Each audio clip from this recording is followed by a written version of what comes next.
des années, j'ai juré uniquement par le coaching en face à face. Pour moi, un joueur ne pouvait pas réellement progresser si je n'étais pas juste derrière lui. Corriger sa technique, ajuster ses postures, vérifier son placement, le pousser à mettre une intensité de match et évidemment créer cette relation privilégiée entre le coach et le joueur. Mais aujourd'hui, j'ai complètement arrêté le coaching en présentiel. Et je vais aller encore plus loin. Dans sa forme actuelle, le coaching en présentiel peut empêcher votre enfant d'atteindre le haut niveau. Pourquoi? Parce qu'il bloque le développement d'une qualité que tous les joueurs professionnels ont en commun. Dans cette vidéo, je vais vous donner 5 raisons très simples, 5 raisons pour lesquelles je ne suis pas prêt de revenir au coaching en présentiel. Bonjour, je m'appelle Valentin Barraud, j'ai été joueur en National 3 et préparateur physique au FC Nantes, un club de Ligue 1. Depuis 2 ans, j'ai accompagné quotidiennement plus de 230 joueurs à atteindre leur plein potentiel en apportant ce que le club n'a pas le temps d'offrir. Un plan clair, une structure adaptée et un suivi personnalisé pour qu'ils accomplissent vraiment leurs objectifs. Alors il faut savoir que mes tout premiers coachings individuels remontent à il y a plus de 10 ans. C'était en 2015 et je venais tout juste d'avoir 15 ans. En fait, on m'avait demandé d'entraîner les U8, U9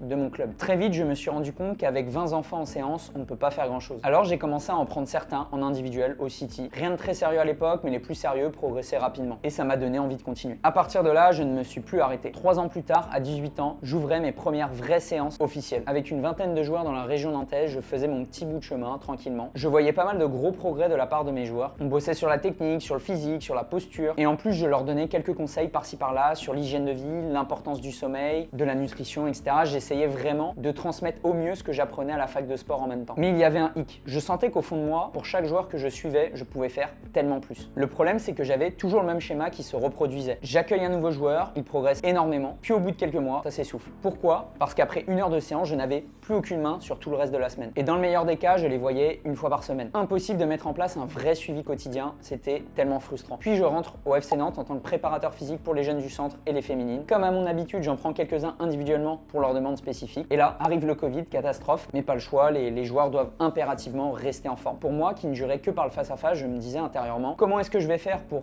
d'une part, les maintenir en forme, d'autre part, les faire progresser. Bref, j'étais hyper sceptique. Et là, vous l'attendez, énorme déclic, mes joueurs ont fait des progrès monstrueux, sans moi, sur le terrain. Tout ce que j'arrivais pas à mettre en place en présentiel, le distanciel l'a rendu possible. Et c'est exactement de là qu'est née Excellence. Mon accompagnement individuel pour offrir un cadre clair, un suivi quotidien et une progression continue aux jeunes joueurs ambitieux. Grâce à ça, en quelques mois, Lenny, 10 ans, a pu signer dans le meilleur club de sa région. Fodé, 16 ans, est devenu titulaire indiscutable en senior R3. Evan, 17 ans, est parfaitement intégré en National 3. Et plein d'autres joueurs qui sont passés de la district à la régionale, de la régionale à la nationale et d'autres qui ont signé dans des centres de préformation et de formation. Maintenant, la question c'est pourquoi le distanciel a aussi bien fonctionné? Eh bien, j'ai identifié 5 raisons principales qui m'ont poussé à arrêter le coaching en présentiel. Et la dernière est fondamentale si vous souhaitez que votre enfant atteigne un jour le plus haut niveau. Première raison, le chaos organisationnel. Trajet, terrain indisponible, horaires qui ne correspondent pas, annulation de dernière minute. En 8 ans de présentiel, je n'ai quasiment jamais revu un joueur plus d'1 fois par semaine. Combien de séances j'ai dû annuler parce que le joueur était fatigué ou avait un empêchement? En distanciel, les séances sont illimitées, calquées aux besoins spécifiques du joueur. Si l'enfant est fatigué, pas de souci, on décale au lendemain. Ou alors on remplace la séance par du coaching sur le mental, tout est possible. Ce n'est plus à vous de subir les aléas du planning, mais c'est le planning qui s'adapte aux besoins de votre enfant, de l'école et de votre organisation familiale. Ce qui rejoint la deuxième raison. Pour réussir au haut niveau, il est essentiel de s'attaquer aux 5 piliers de la performance. Le technique, le physique, la tactique, le mental et l'hygiène de vie. En présentiel, voici la réalité. Vous êtes déjà chanceux si votre enfant reçoit un coaching technique spécifique 1 fois par semaine. Alors, ajouter du travail tactique, du renforcement musculaire, du travail mental, c'est organisationnellement un cauchemar.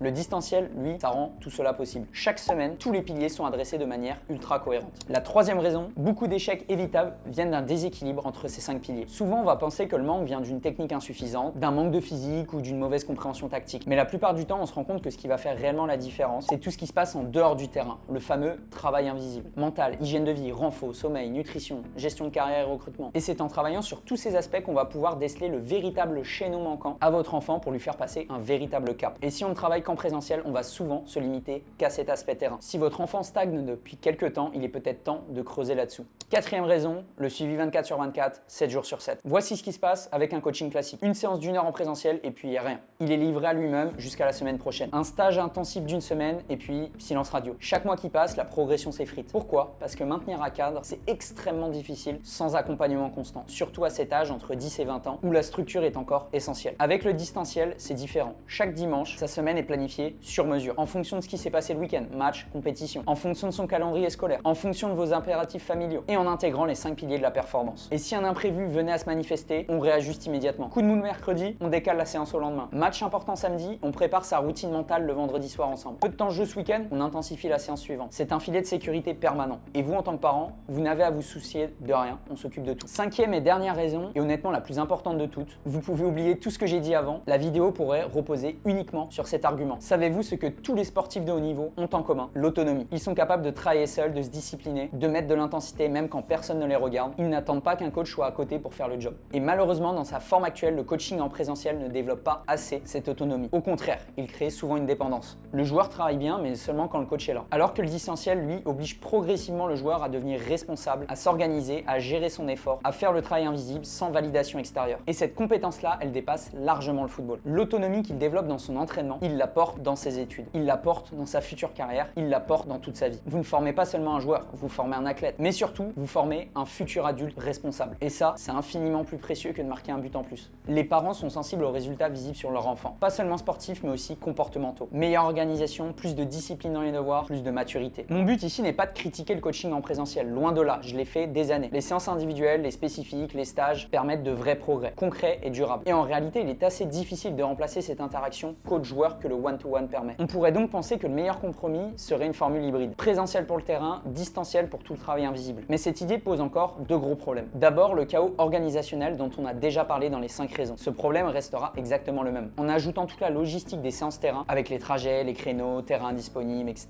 ça va finir par impacter la régularité et la qualité du suivi à distance. Ensuite, il faut être honnête sur le coût. Si vous voulez quelqu'un de vraiment compétent qui suit votre enfant plus d'une fois par semaine en présentiel avec un suivi en distanciel, la facture explose très vite. Dans son fonctionnement actuel, l'hybride complet est bien sur le papier, mais beaucoup trop difficile à mettre en place dans la vraie vie. Et donc aujourd'hui, si on doit faire le choix entre du présentiel et du distanciel, je recommande très fortement le distanciel, parce que la partie présentielle, ils l'ont déjà avec leur club, et maintenant, nous, on va faire tout le reste sur la partie distancielle. Et c'est là que je pense à vous, les parents. Vous êtes toujours là pour accompagner votre enfant, le pousser, le motiver, mais vous portez déjà énormément sur vos épaules. Le distanciel vous permet de rester acteur de sa progression sans devoir tout gérer vous-même. Le cadre, le planning, le contenu, les ajustements, on s'occupe de tout. Si aujourd'hui vous sentez que votre fils stagne, qu'il manque d'un vrai cadre, d'un plan clair pour repartir dans la bonne direction, cliquez sur le lien en description, juste en dessous de la vidéo. En 10 minutes, je vous montre concrètement comment fonctionne l'accompagnement et comment on peut relancer durablement la progression de votre enfant sans bouleverser l'école, son quotidien, ni le vôtre.